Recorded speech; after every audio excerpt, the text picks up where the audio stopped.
Artinya orang-orang harus tahu bahwasanya, mohon maaf ya aku sebut ya, uya-kuya, ekopatrio, lalu kemudian semua yang kemudian orang punya marah, termasuk aku juga sempat mention mereka, cuma nggak bisa di-mention karena dimatiin mentionnya.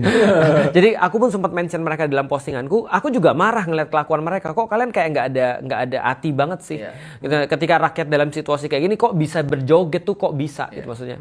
Terutama ibu-ibu yang so asik banget itu tuh, yang kerudung merah itu kan ya, itu kan luar biasa tuh, itu kan memancing kemarahan orang kan ya. Nah artinya orang bilang kalau kami kayak gini aja ini masih kecil dibandingkan dengan mereka. Nah itu pertama-tama harus aku addressing dulu bahwasanya itu adalah unpopular opinion.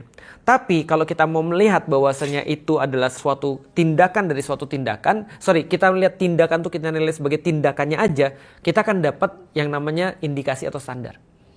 Standarnya bisa atau enggak, apalagi ketika tindakan itu dikaitkan dengan sikap mental yang melatar belakangi itu. Nah berkaitan dengan sikap mental itu, di titik itu ada pesan Rasulullah. Rasul kan pernah bilang kan bahwasanya kenapa bisa terpilih pemimpin yang bodoh, itu karena diawali karena ilmu ditinggalkan, karena ulama wafat, ilmunya ditinggalkan, karena nggak ada lagi yang ngajarin umatnya karakternya jadi buruk.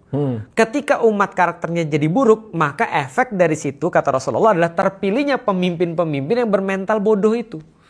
Lalu pemimpin-pemimpin ini akan membuat keputusan yang bodoh juga. Nah akhirnya keputusan bodoh ini merusak masyarakat lagi. Nah berarti dari situ kita bisa lihat ini kan kayak lingkaran nih. Tapi kalau kita tanya siapa yang paling bertanggung jawab, siapa yang paling besar dosanya adalah yang paling bertanggung jawab. Maka di dalam Islam, man ra'a minkum munkaran falyughayyirhu biyadihi. Siapa yang melihat kemungkaran, ubah dengan tangannya. Fa in lam yastati fa bilisani. Maka dengan lisannya kalau mampu. Fa in lam yastati fa biqalbi. Kalau tidak mampu, maka ingkari dengan hatinya. Artinya kata Rasulullah adalah kalau ada sesuatu yang terjadi, kemungkaran, yang bisa untuk menghilangkan itu, dia nggak berbuat, dia yang paling dosa besar. Dia yang paling punya kuasa. Dia yang paling punya kuasa. Berarti kalau sekarang, no doubt presiden. Wah langsung ya to the point ya.